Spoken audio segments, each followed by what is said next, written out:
All right. Good morning, everyone. I can see most of other people have joined us, so we can start. We can start. I can see you are 10 of you, so we can start. The rest will join us as we continue.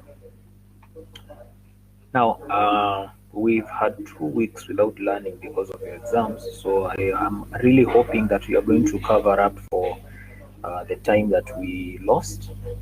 Also, I remember before the exams, there were classes that we were not able to have, so we will also have classes for that, but I will inform you how we are going to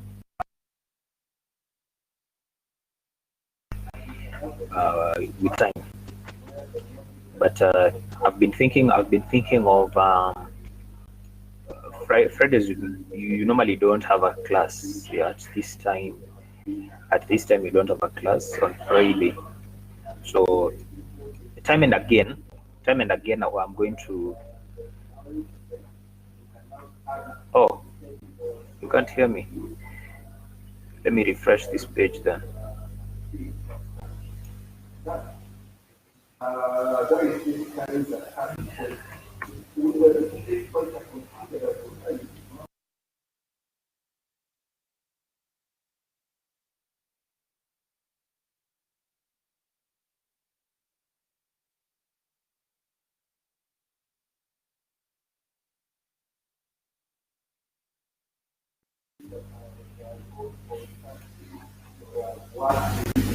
Can you hear me now? Are you able to hear me now?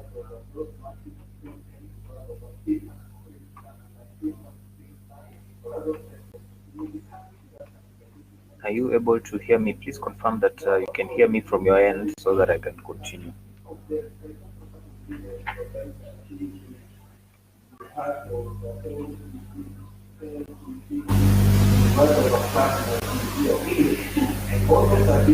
All right, then let's continue then. So I was saying that because of some classes that we missed, I'm hoping and planning that we do some makeup classes here and there.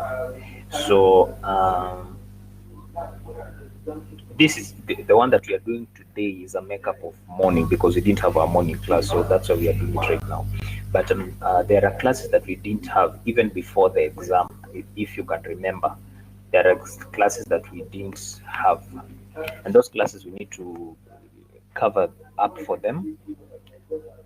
We need to cover up for those classes which we never had. All right. So because of those classes, we are going to create makeup classes here and there, and I'm going to be informing you. I'm just going to be looking at there are times which you normally are free, so I'm going to be using those times sometime, not every time, so I cannot plan for it. All right. So for instance, Friday from 11 you don't have a class, so what we can do, which can also actually be better, we can be doing our morning class on Friday, and then we do the other class at 11. So we'll have like 6 hours, but of course not 6 hours. We cannot learn for 6 hours continuously. That's not realistic. But what I'm saying is that we will divide our session because you normally don't have classes from 11 to 2. In fact, you don't have any class from 11 to the rest of the day. But I do have a class. I do have a class from 2. So what we can do is that we can have our class on Friday for the next 2 weeks from 9 to 1 p.m. From 9 to 1 p.m. All right, from 9 to 1 p.m. So we can have 9 to 1 p.m. where we'll break 9 to 1 p.m. into 2 sessions. Okay, into 2 sessions. So there will be a break in between so that you can join the other class like a new class.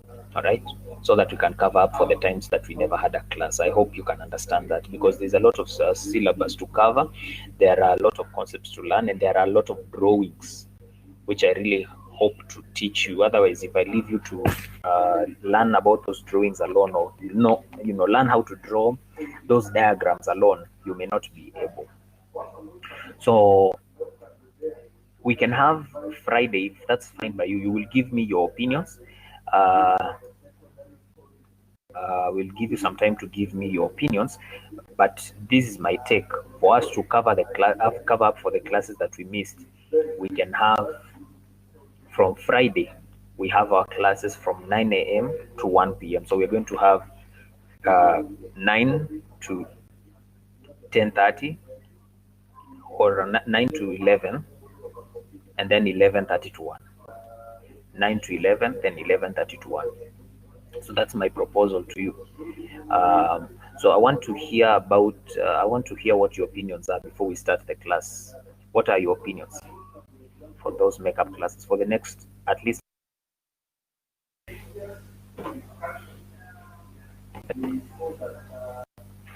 What are your opinions concerning that? Please contribute.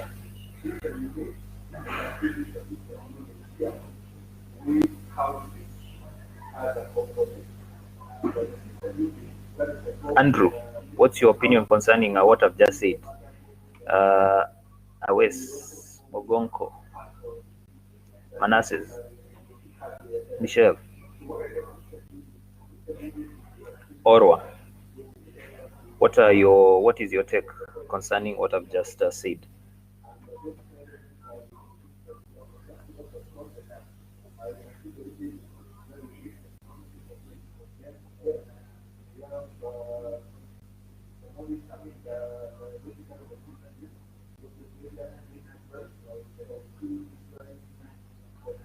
Well, we'll have our classes from 11 to 9 to 1 with a 30-minute break in between.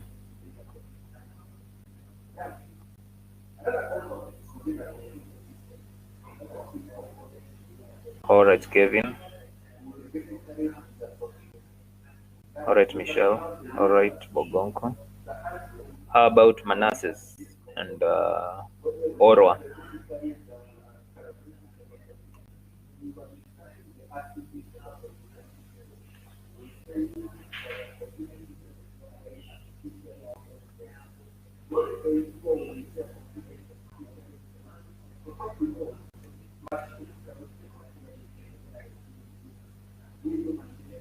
All right.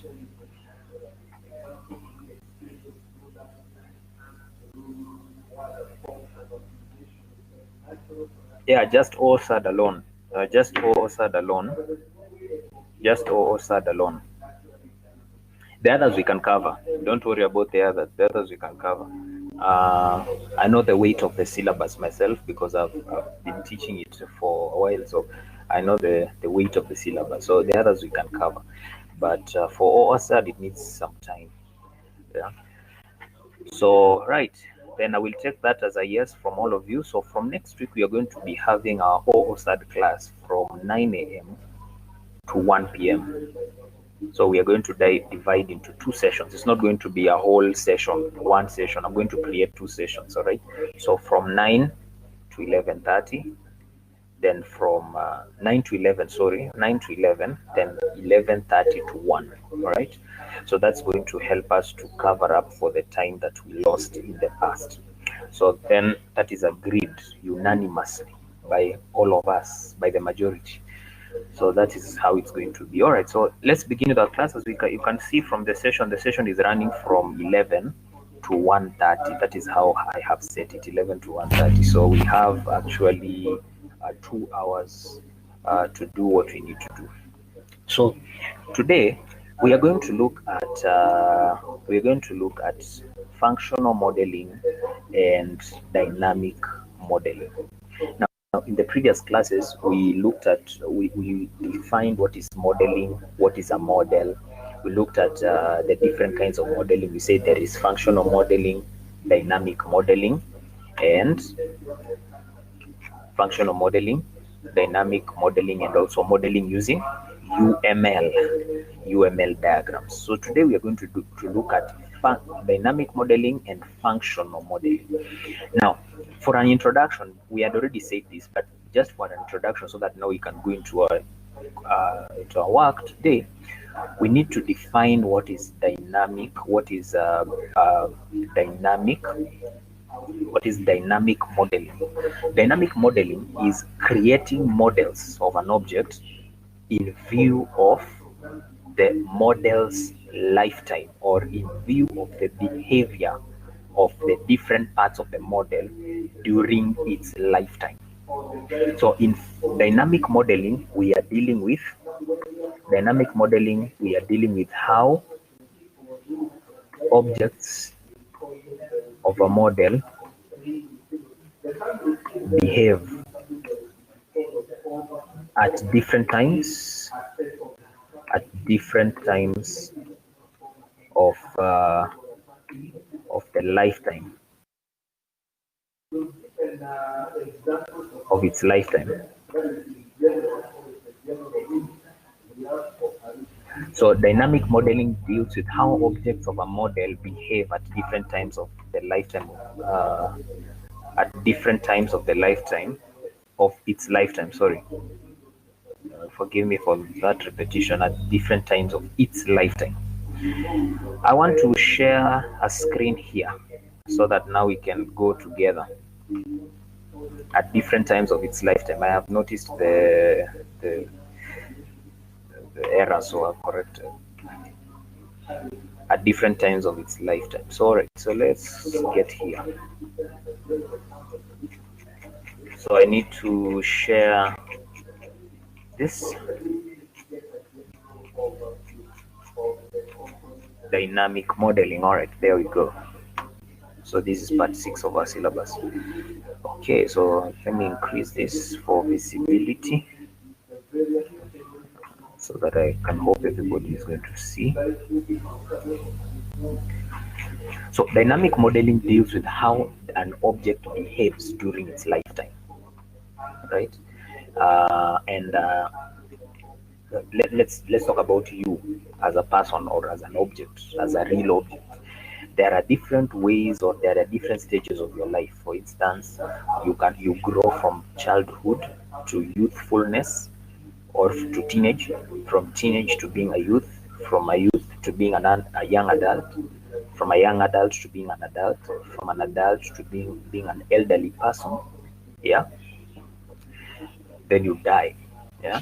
So those are the different stages of your life, the different stages of you as an object, right? So dynamic modeling deals with the different stages of an object during its lifetime. All right. Now, there are some things that we need to learn, the main concepts of a dynamic model. When you are creating a dynamic model, there are these concepts that you need to be aware of. The first concept is a state. The state of an object is basically the situation, a particular situation during the lifetime of an object. A particular situation during the lifetime of an object. For instance, for you, you can say that you have grown through different states, like childhood is a state, teenage is a state, youthfulness is a state, young adulthood is a state, adulthood is a state, elderliness is a state. Those are states. All right, they are particular stages, all right, during the lifetime of an object, the particular stages or the particular situations during the lifetimes of an object. Then there is this we call a transition. A transition is basically a change in the state. So for instance, if you change from childhood to teenage, yeah, that is a transition that has happened. So whatever happens from an activity that happens between one, the change of situation, the change of state of an object is called a transition. I think transition is not a very new word. You have heard this. So transition is the change of state, right? Like we can say you are transiting between sometime in the years, the year ends, you'll be transiting from DSC 2.1 to DSC 2.2, or DIT 2.1 to DIT 2.2. You'll be transiting, moving from one state to another. Then an event is an occurrence that triggers a transition. All right. So for instance, what will cause you to move from DIT 2.1 to DIT 2.2? What is the event that will cause that transition to occur? It's basically finishing the syllabus and doing the exam for 2.1, finishing the syllabus of 2.1 and finishing the syllabus of 2.1 and passing the exams of 2.1, right? So that's an event. An event is an occurrence that triggers a transition, right? Then an action is an uninterrupted computation that occurs due to an event.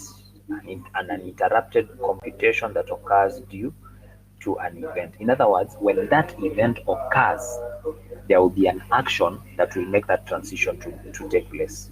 All right? And we're going to look at how those things. I want you to ignore this concurrency of transitions. And then I want now to let us now go to the diagrams that are used.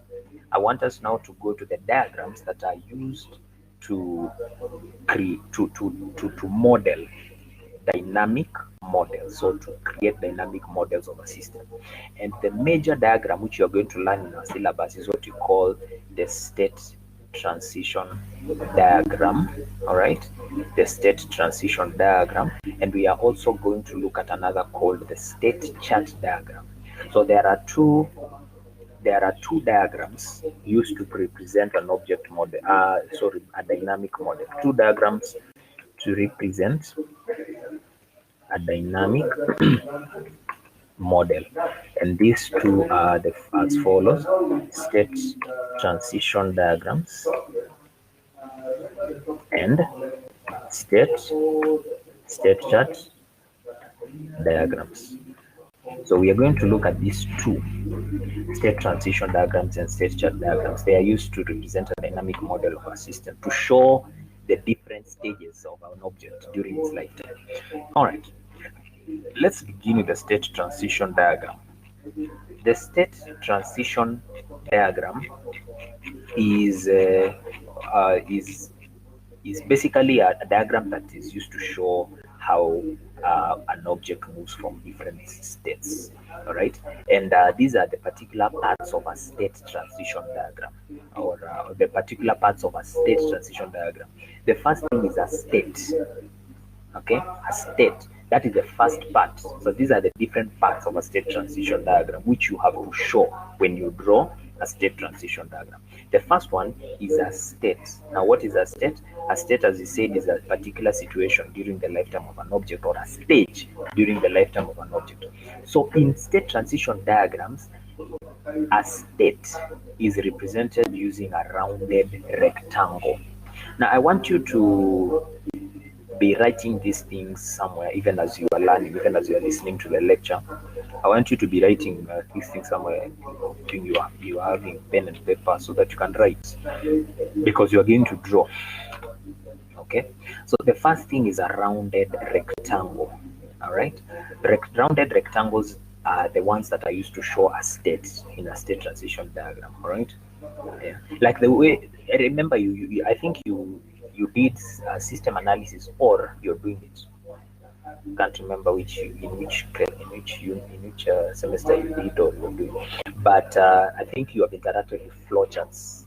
At least, basically, when you did structured programming, you were taught flowcharts at least, or you have interacted with flowcharts up to this point.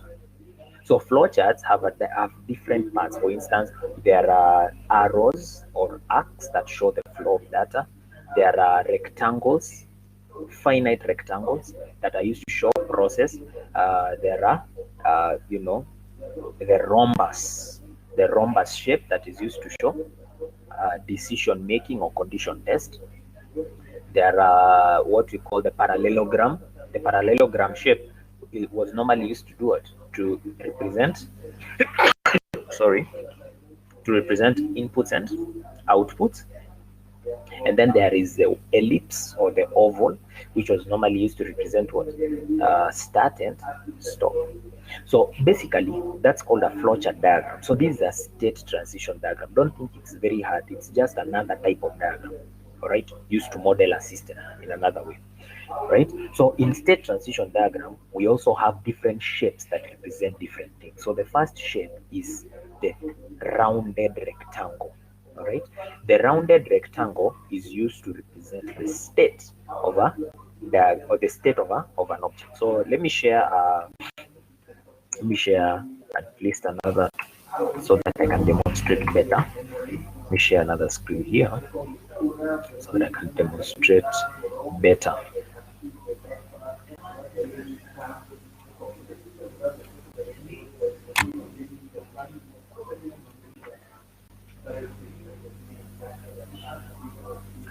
All right, so here we are. So let me share this.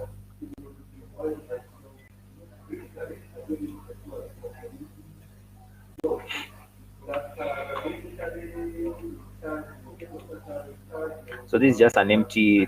I'll now use this like my whiteboard. It's just a word document. All right. So the first thing is what is we are looking at state transition diagrams, right? State transition diagrams, and then we want to look at the parts of state transition diagram. So the first one is a rounded rectangle. So I'm looking for a rounded rectangle. There we go. So this is a rounded rectangle. A rounded rectangle is one that has smooth edges, as you can see. It doesn't have uh, 90 degrees edges. It has smooth edges, as you can see. So as a rounded rectangle, this one is used to represent the states, right? The state of an object, the state of an object, the state of an object. Okay, the state of an object. Then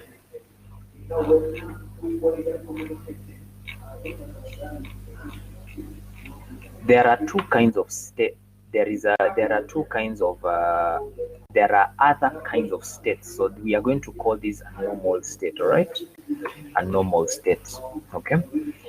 But then there are other two kinds of diagrams that are used to represent what we call a beginner state, all right? A beginner state or the source state, all right? And the final state, all right? Initial and final state. So these are the normal states. We can call them the normal middle states. With time, you're going to understand how these terms because you're going to draw, so you're going to see why I'm using those terms. Then we have another that is used to represent what we call the initial state. All right, initial state. For instance, let me just give you an example. In the stage of your growth as a human being, you begin with childhood, teenage, and there are other stages in between, but we know that the initial stage is childhood, all right, or conception. Let's begin with conception. I think it's the most basic stage, conception stage, or pregnancy stage. I think conception is better. So conception stage, and the very last stage of your life is elderly stage, right? So conception stage, we will call it the initial state, all right? And then your elderly stage is what we call final state. So also now in state transition diagram, there is a diagram used to show, there is a shape that is used to show the initial state, and that shape is a shaded circle. A shaded circle. This is what I mean. This is what I mean. So this is what I mean. I'm going to insert a circle here. All right. So, all right. So here we are. So that way, a shaded. We can actually leave this one as this one should not be shaded. Let us leave this one. This one should not be shaded. So we are going to format this no fill, right? So that's how it's supposed to be. But this one is filled, all right? Then we represent the final state. We represent the final state using a circle, a shaded circle within an unshaded circle. All right, so let me represent it this way. So I'm going to copy and paste so that now I can have this as an unshaded, no fill, and then I'm going to have this as a shaded circle. So a shaded inside an unshaded. Okay, that way. So the final state is normally represented using let me group it so that it can be one group. Yeah, it's now grouped. So this one is used to show the final state, right? As shaded circle within an unshaded circle. Okay. Then, how do we show a transition? All right, from one event to another, from one stage to another. Just the way you can move from conception stage to childhood stage, from childhood to teenage. How do we show those transitions? We show those transitions using an arrow. We show those transitions using an arrow, or this is a straight arrow. I'm trying to make it straight, but you get the point. It needs to be straight, yeah. Or an arc, all right, or an arc arrow, an arrow that is basically bent, an arrow that is basically bent. Let me look for an arrow that is bent.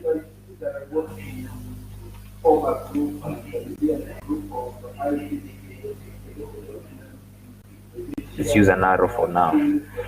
Uh, so arrow, an arrow or arc. It can also be bent, all right? It can also be bent. Uh, I think you get the idea when I'm saying an arrow that is bent, yeah, an arc, yeah, an arc that is bent. But you can use straight lines or, the bent arcs, right?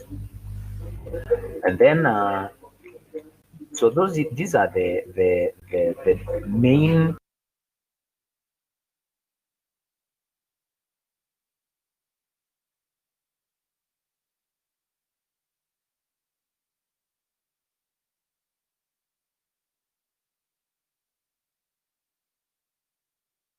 represents a state transition diagram. Now, let me give you a question. Let me give you a question.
Sorry, I had experienced the disconnection.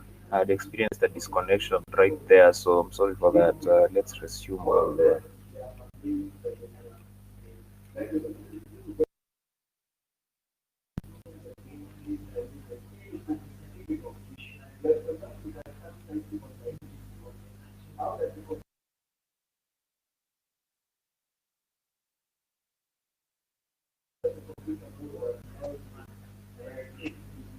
Something is wrong with my webcam. I'm not able to share my webcam. Let me try again.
All right, back. Experiencing some system glitches on our end here. Forgive us for that. All right, so let me share that screen so that we can continue. So basically, I was talking about the shapes that are used. All right, the shapes that are used. I hope that everybody can hear me. The shapes that are used to represent or to draw a state transition diagram. Now let's now have a question. I think nilikuwa nimepotea kidogo, so I'll just repeat from here. So we had said that we use the initial state, this shape for initial state, this shape for final state, and this shape for arrow. Now let's have a question. Let's have a scenario, and then we can draw a diagram for it. Let's say it's just a scenario. It's not a computer scenario. It's just a normal scenario, right? So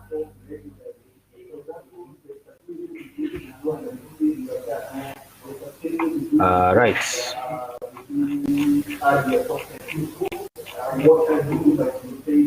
Or before we go to the scenario, there are also certain things that I also need to give you so that before we go to the scenario, we can have everything in place.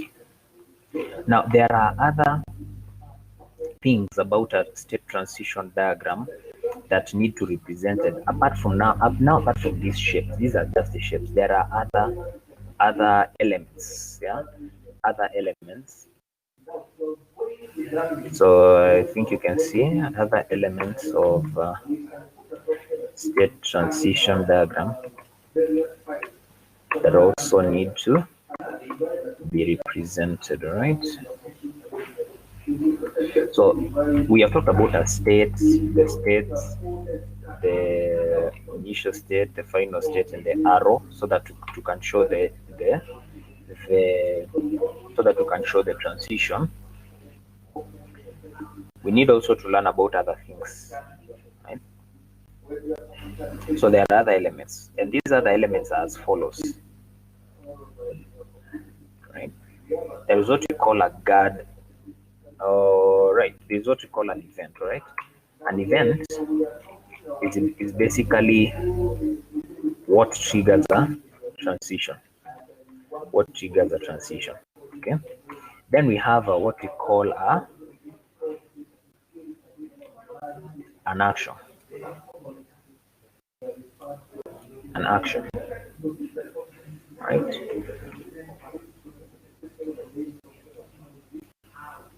An action. An action is an uninterrupted computation that must happen after an event so that a transition can then take place. Meaning that what causes a, right? These are the two main things that cause a transition, an event and an action. Then we have what we call a guard condition. Guard condition. A guard condition is basically a condition that must return true before a transition can successfully happen.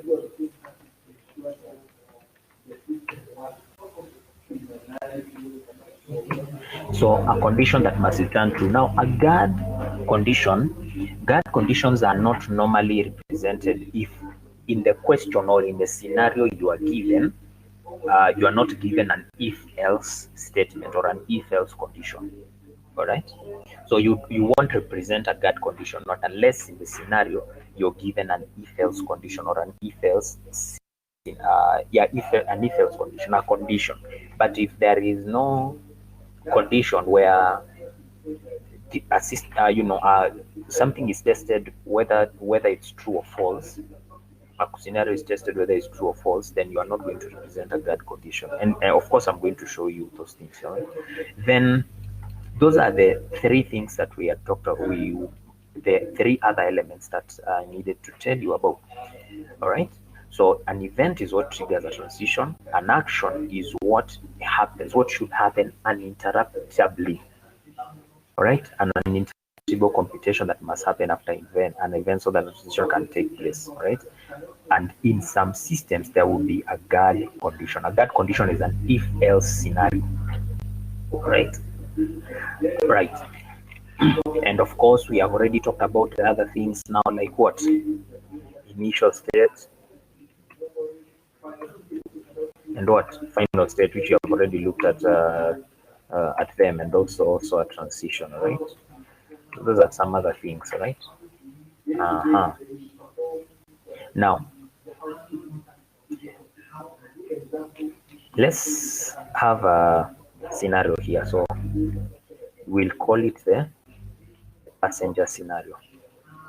We'll call it the passenger scenario. We're going to use this.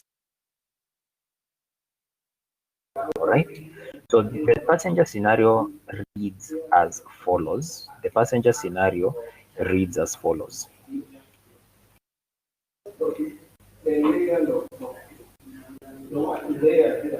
I hope you can see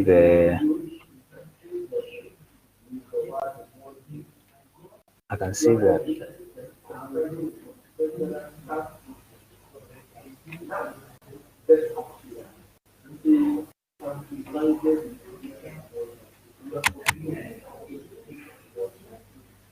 There is an error in my screen sharing.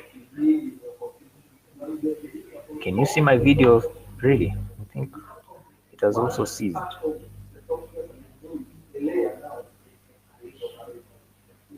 Let me refresh this page. I'm sorry, the system is having glitches. Let me refresh this page so that I can continue.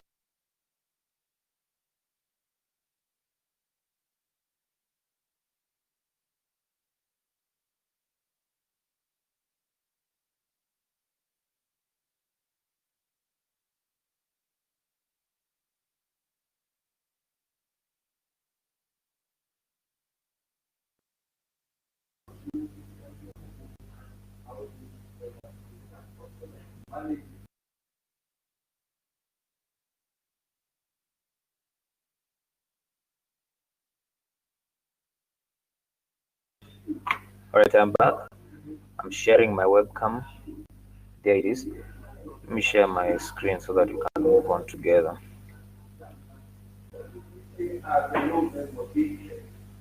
Okay. There we are. So the passenger scenario. So the passenger scenario reads as follows.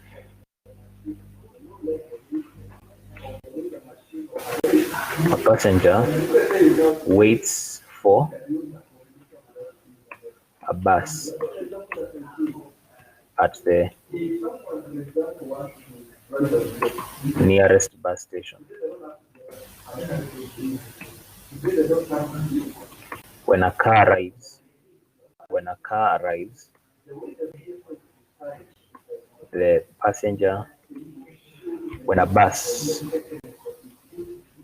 arrives, the passenger will board and travel to his destination.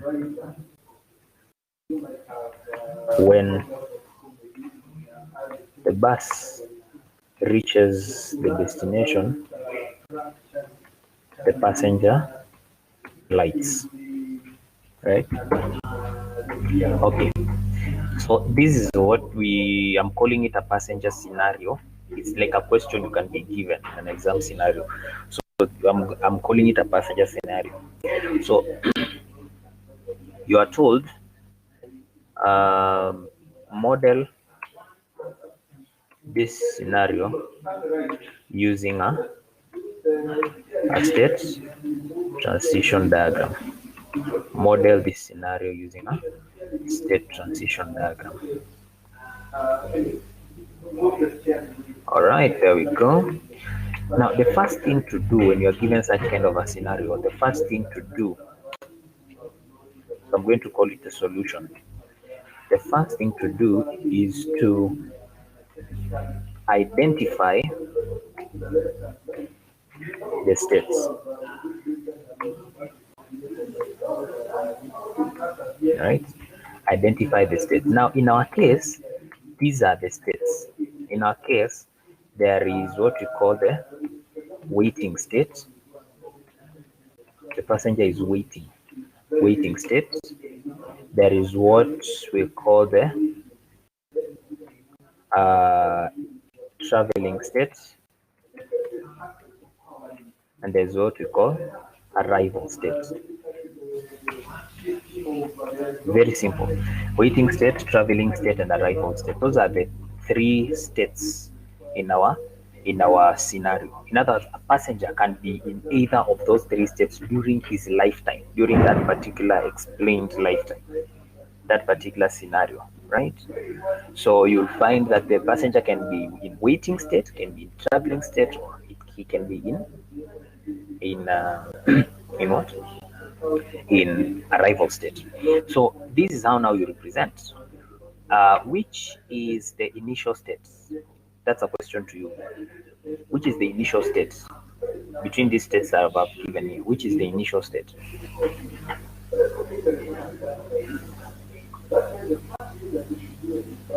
Or I should ask, which is the initial state and which is the final state? Which is the initial state and which is the final state?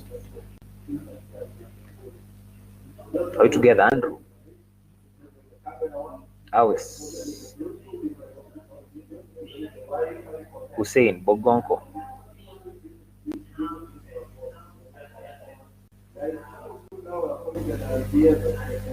Kariuki, Kelvin Mutai, Manasseh. So which is the initial state and which is the final state in these three states that we've just identified? Waiting and arrival. Exactly. Those are the three states. Okay. Those are the three states. Those are the three states. Waiting and those are the two states, initial and final. Waiting is the initial and arrival is the final. Now we move on now to draw. Okay, so the second thing is to do what? Is to draw the states and join them with arcs to represent the transitions. All right, so here we go. We now draw. Okay, so now we are drawing. So now we are going to draw. So the initial state is represented using a shaded circle. So I'm going just to copy and paste this and take it to where I want it to be. All right, so that's the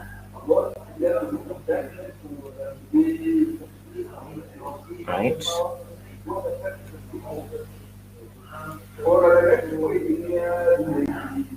So this, you can write the name of the state just beneath that beneath the shape itself. But for the other state, I'm going to show you how we write the name. So for the initial state, we are going to write it outside the shape itself, not inside but outside. You can write it either on top of it or below it, whichever you choose. Okay, so waiting, right? You just say waiting. You don't have to repeat state. We know it's a state because of the shape itself, right? Then the normal middle states, the middle states, right? The middle states, one of the middle states, we only have one middle state, of course, in this scenario, and the middle state is traveling states, right? So we are going to now represent traveling state. Okay, so traveling states. Of course, I want to minimize space so that the diagram cannot look too confused. So you write now for this kind of states where it's a middle state. the middle state, you write the name of the state inside that shape. Okay, so we'll have traveling. Okay, sorry. Let me format this so that you can see. Traveling, right? Traveling that way. Traveling states. Okay, and then the final state is what? The final state is arrival. So I'm going to copy that and paste it here instead of drawing it again. So I can basically reduce it so that it doesn't look awkward. So just reduce it, can look more reasonable. Then you do what? You write there the name of the state. So the name of the state here is arrival. So you write it there. Okay, you write it there. Then what else do you do? Join them with arcs to represent transitions. So we are going to pick the arcs. We're going to pick the arcs. An arc is just an arrow. So I pick that.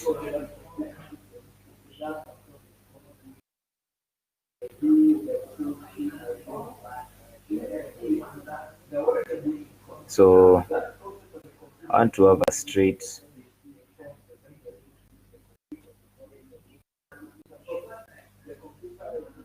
I want to have a straight arrow. I don't know I can achieve that, but anyway, it looks well. I'm trying to draw a straight arrow. I'm just trying to do that, so I understand what I mean. So yeah, so have that, and then I draw it. Of course, these arrows should be straight, of course. Yeah, so I'm just trying to modify them, but you get the point. So waiting, traveling, and arrival. Okay, then the next thing, I hope we are together, all of us up to that point. The next thing is to label the transitions. Label the transitions and show and this and briefly highlight the events, actions, and guard actions, guard condition, sorry, and guard condition. Label the transitions and briefly highlight the events, transitions, and guard actions, if any, below against every label.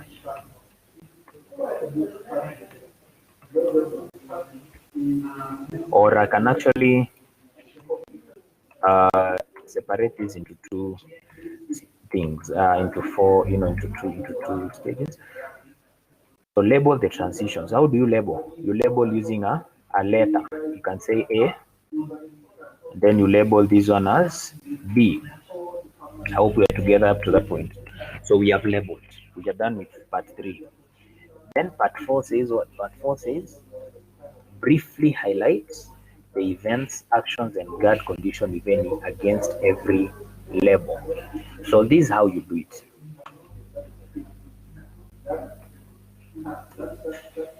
You already have this diagram, okay? You already have this diagram, which you already have there. So you are now going to say what happens in transition A and what happens in transition B, okay? So this is transition A. Transition A, the following things, which is our event in transition A. We are just now briefly highlighting. Now an event is basically what triggers a transition. For instance, follow me through this. For instance, the passenger is waiting for a car, right? He's waiting for a car, and then after waiting, he will go into traveling in that car. Now, the event that will trigger this transition to happen is what? The arrival of a car. That is what will trigger the transition. Okay? All right? The arrival of a car, the arrival of a car. That's what will trigger the transition. And then what is the action? The action is what? And even actually these events and actions, they are described in the question. When the bus arrives, so that is the what? The event. And the passenger will board, all right, and travel. So boarding is the action. It is the action that will trigger that transition. That he will now, when he boards the car, he will no longer be in waiting state. He will now move into now what? Into traveling state. Now, in our question, we don't have a guard condition like an if else statement. We don't have an if else statement, all right? So we will pass that. That's why I've said if any guard condition, if any. If you're not given an if else scenario in your question, you don't represent it, all right? Then you go to transition B.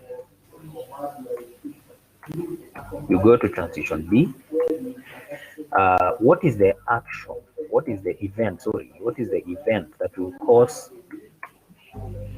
the passenger to move from traveling to arrival? Somebody to tell me what is the event. So amekuwa kwa gari, amekuwa kitravel, he's traveling, he's in the car, he's riding in the car. And then now he has arrived. Now what will cause him to arrive? What will be the event and what will be the action? An event is the one that starts, then an action follows. For him to move now from traveling state to traveling is already a state, Denver. Traveling is a state. One thing about these things you should not repeat.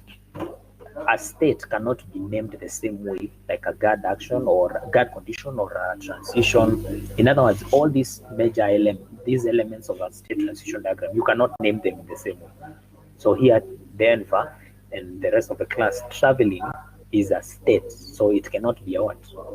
It cannot be an event, it cannot be an action, it cannot be a guard condition. So what is the event here? What should happen so that we can now say that passenger A has arrived?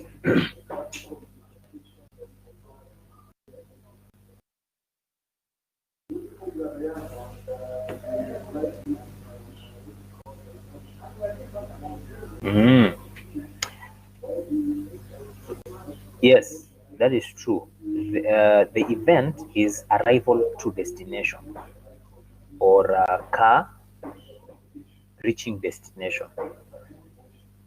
Reaching destination. So we are going to say the event is reaching destination. And the action is what? Alighting. Yes, that is true. The action is alighting. So after alighting, then now he has ceased to be in traveling state. Now he's in arrival state. All right. In other words, an action cannot happen without an event. You cannot start off with an action then an event. It always has to be an event then an action. All right.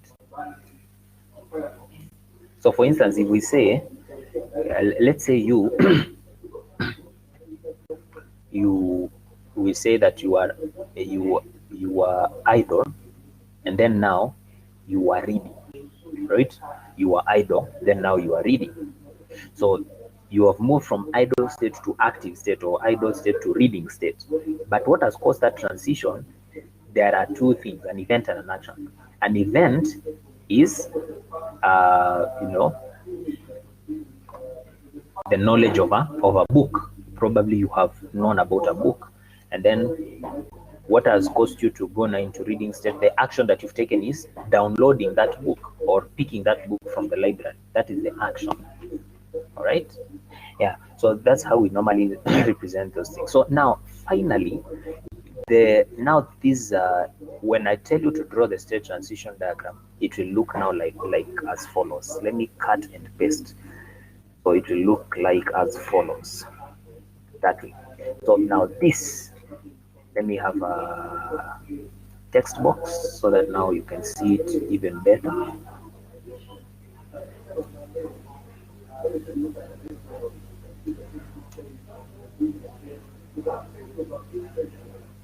send to back, send backward, sorry, send behind text, right? So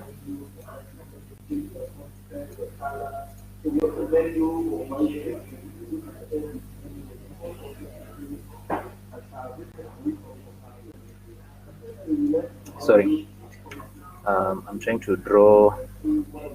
Let me just insert a rectangle. Let me insert a rectangle, just a rectangle. It's just a normal rectangle. I'm just using the rectangle to combine everything that we've just done to show you now what constitutes a full state transition diagram. Now that's it there. So that is now what we have. So when you have these details, when you draw and then you show these details, then you have represented your state transition diagram fully. Right? So I hope everyone can see that. Yeah?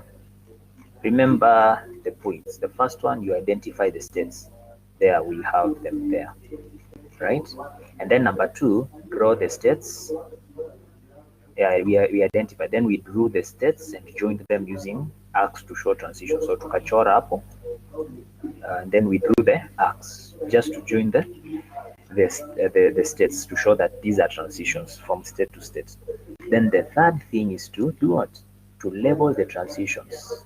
So we used A and B, right? Because these are the transitions. Transitions are shown using arcs, right? So A and B. Then the fourth thing is to briefly highlight the events, actions, and guard conditions, if any, against every label. So because you cannot write all these details huku kwa transition, because of space, you show them like a key, okay? The way you draw something and then you explain using a key, right? So you say transition A, event, arrival of bus,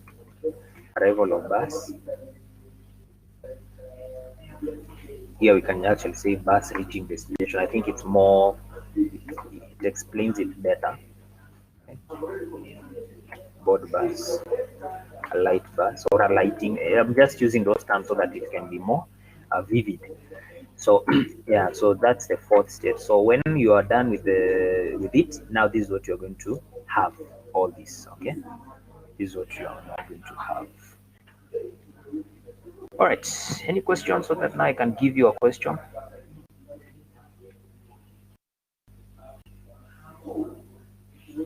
Any question?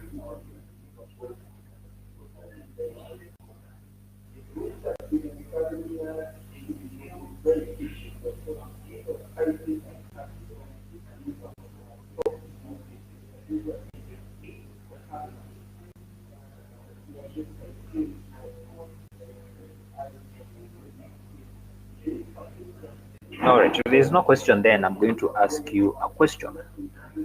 So let me have a question here.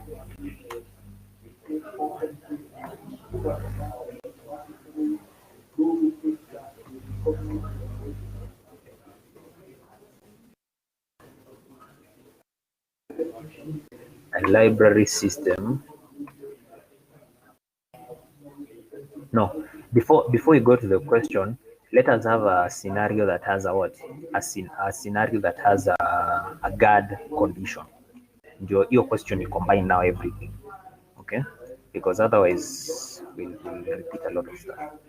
So let's have a scenario, and I'm going just to copy this. I'm going to copy this passenger scenario and just add a if-else statement, right? So passenger scenario with guard condition, with conditional statement.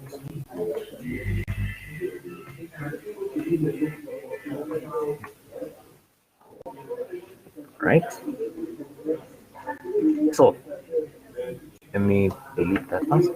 So a passenger waits for a bus at the nearest bus station. When a bus arrives, the passenger first ensures, now look at this change I'm just making here.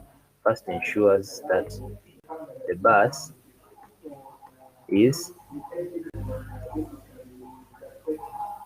going to its destination and that the fare amount is reasonable. If the bus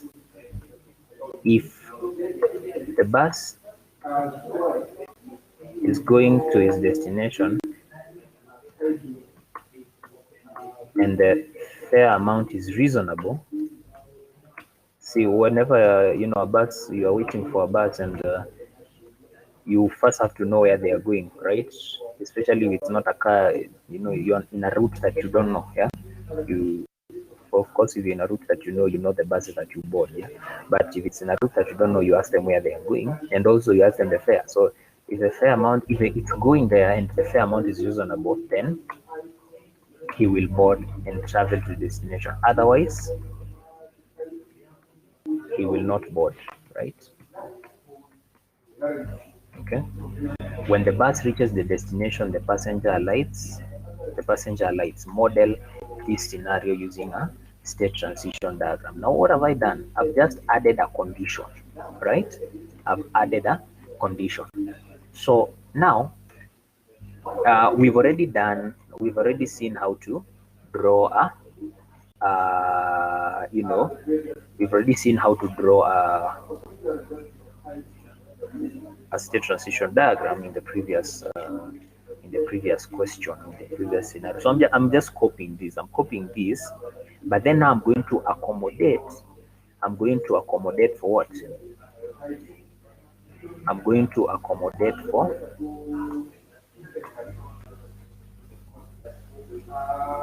sorry. Yeah, I'm going to accommodate for now for the guard condition. Are we together? I'm going to accommodate for the guard condition. So where is there e-guard condition e-conditional statement yenye introduce? When a bus arrives, the passenger first ensures that the bus is going to destination and that the fare amount is reasonable. If the bus is going to his destination, the fare amount is reasonable, then he will board and travel to his destination. Otherwise, he will not board.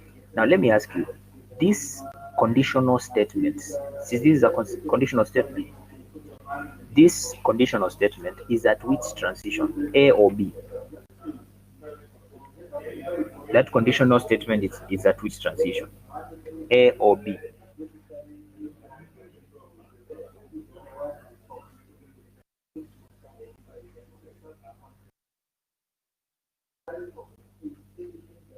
Yes, Michelle, Hussein, Awes, I need everybody to participate. Mwinde, Warren, Manasseh. So that's this conditional statement. It's in which transition? Yes, it is in transition A because that condition has to be tested, and if it returns true, then the action will take place of boarding the bus. And then when he boards the bus now, the step will move now from waiting to traveling. So you are all right. So if there is an event arrival of bus, then there needs to be a guard condition now, right? A guard condition. And the guard condition is bus flying to desired route and fare reasonable. I'm just using short statements which you are able to understand and which also you need to use them that way. Otherwise, if you write a lot of things here, it's going to be obscure. It's going to be ambiguous. So you just use, you be choosy with your words. Bus flying or bus going to desired route and fare reasonable. That's the guard condition. That's the condition being tested. Is the bus going to the desired destination? And is the fare reasonable? All right. So that is the guard condition. That is what is being tested. Now, how do we represent? Just give me a minute. Just a little.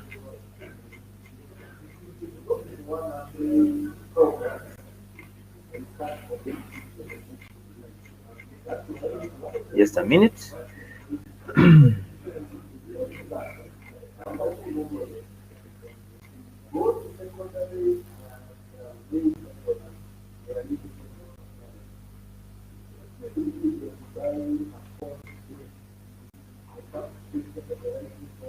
Uh-huh. Yeah, so anyway, that's it right there. So yeah, so that's how you write it. I was just trying to confirm something, right? So that's how you write it, right? So that's how you write it. So now there we have a scenario which has a conditional statement, right? Okay, now I'm going now I can give you a question. I hope you don't have any question. If there's any question, you can ask so that I can now ask you a question. Anybody with a question so that I can ask a question?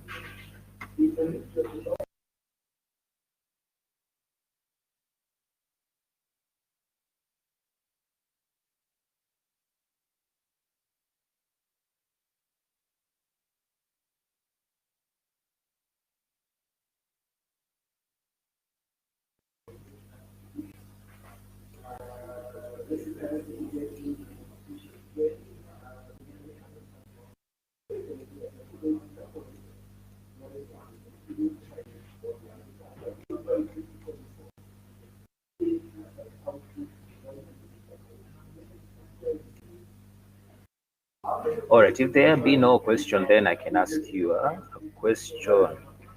Let me ask you a question. Find a question here.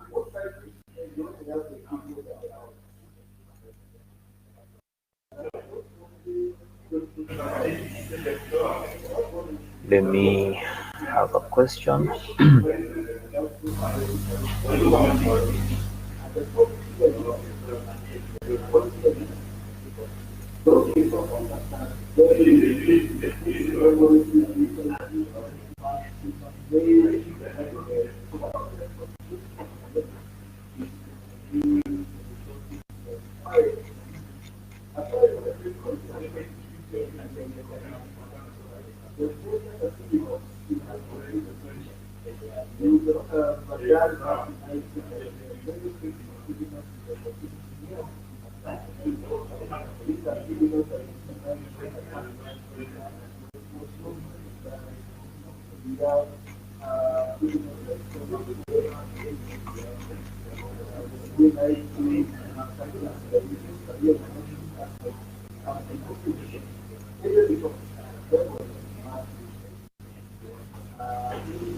All right, let me have this question here.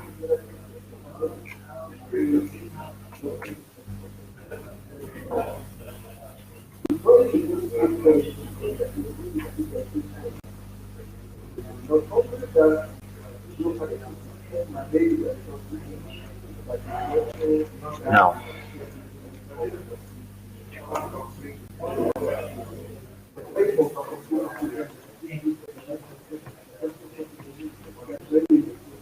so a library system works as follows. This here, so that good.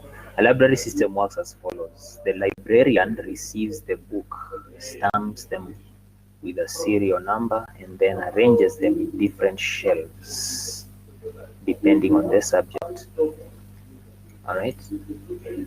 When a student comes and borrows a book, he or she he or she picks it from the shelf, takes it to the librarian's counter for approval. If they have any pending issues, e.g., book previously borrowed and not returned, or book lost and not yet paid, approval for borrowing is denied and the book is returned to the shelf. If no pending issues, approval is given for borrowing. Then student gives their ID and the book recorded as borrowed in the system, right? And on returning, the state of the book is checked to ensure it has not been mishandled. If mishandled, the ID is withheld and given a note to pay or repair. Otherwise, the ID is given back and book recorded as returned, then returned to shelf. So now you're told draw state transition diagrams. So there are 3 here. All right. I'm just going to guide you. Don't worry. It's going to be very easy. Draw state transition diagrams for the following parts, showing the appropriate states, action, action, whatever. Yeah. Right. Draw state transition diagrams for the following parts. In fact, as pattern is not necessary because you already know what you're supposed to include in a state transition diagram. So here you are told to draw state transition diagrams, right? Diagrams. So there are 3 state transition diagrams, but I want you to draw just as it is given in the question. The first one, draw a state transition diagram to show shelving or stocking, and that transition diagram is we are going to get it from this information. All right. And then you're going to draw another state transition diagram for borrowing to show the borrowing scenario. So this, we are going to call it the shelving or stocking scenario. This is the borrowing scenario. This is the returning scenario. So hizi ni state transition tatu, but nataka tuanze na moja so that I correct that and then you can now go to the other. So I want you to now draw the first state transition diagram based on this information, this scenario, where the librarian, this is the scenario, the librarian receives the book, the purchased or ordered books, then stamps them with a serial number and then arranges them in different shelves depending on the subject. So now draw a state transition diagram based on that scenario, just to show this scenario here.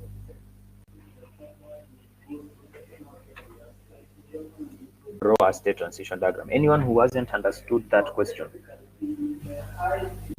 we need clarification for that question.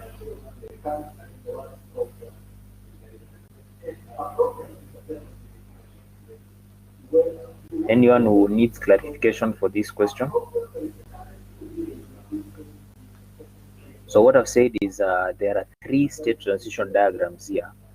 Right? This is a question from a past paper. So there are 3 state transition diagrams here you need to draw, but we need to draw them systematically, right? So I want you to first draw a state transition diagram for the first scenario, this scenario, right? The shelving scenario where goods have been bought, so the librarian just picks those books and shelves them, just that. A state transition diagram for that. So draw a state transition diagram. Then when you are done with that first state transition diagram for that first scenario, then you can say you are done. I'm going to give you privilege so that you can show us. Right? Once you are done, you just type done. Then I'm going to give you privilege so that you can demonstrate what you have. So get to work. Let's give that 5 minutes. I think 5 minutes is okay.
get to work. I hope that you are working that out.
If you have any question, I'm here. So if you have any question, just ask there.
You tell me, but when you take too long, I think I will have to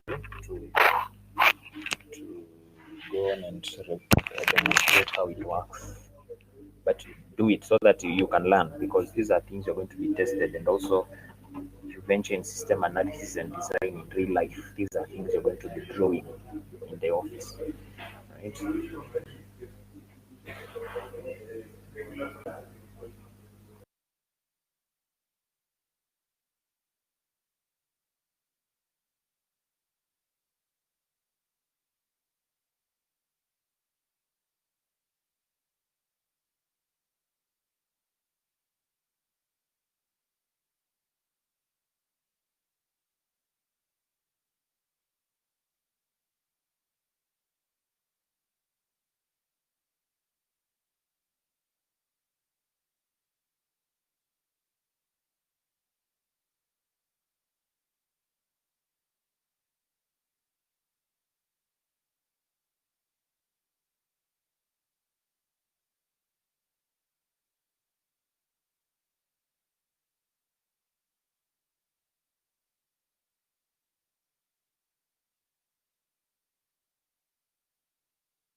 Is anyone done?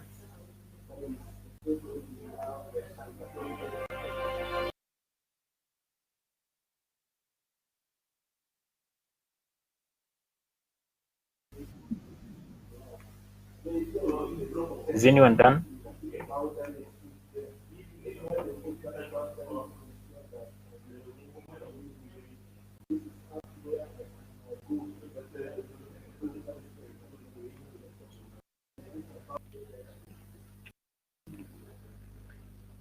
I want us to.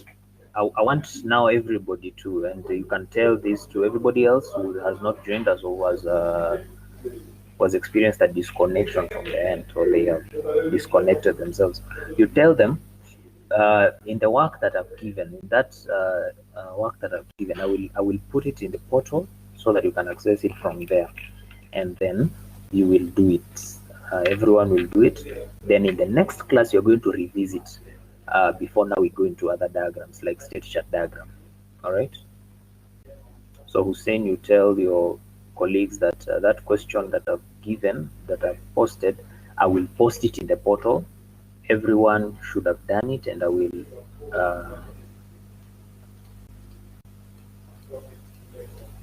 We will have it. In fact, it's going to be assignment 1. That one is going to be assignment 1. So I'm going to give further instructions in the portal just immediately after this, and then you're going to look immediately or before close of business, depending on how I'm going to get busy. So let it be done, and then we are going to look at it in the next class. So it's going to be your assignment 1, and I'm going to give every other instruction because most of people have left the session. So we'll treat it as assignment 1.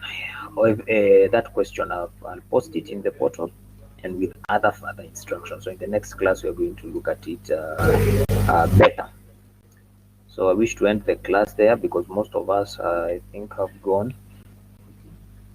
Our not our internet, but our system is experiencing glitches from our end, from the presenter's end. So I wish that we terminate the class, we stop the class at that point, and then we meet in the next class. I hope that is fine.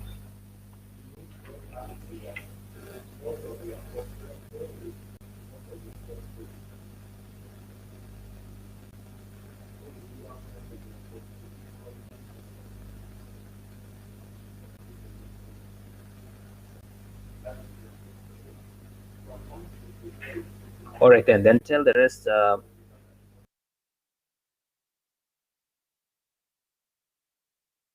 Because of time, we are going to have that as assignment 1. Therefore, that marks the end of our class for today, and we're going to have that. We're going to end that at that point. So have yourself a good afternoon.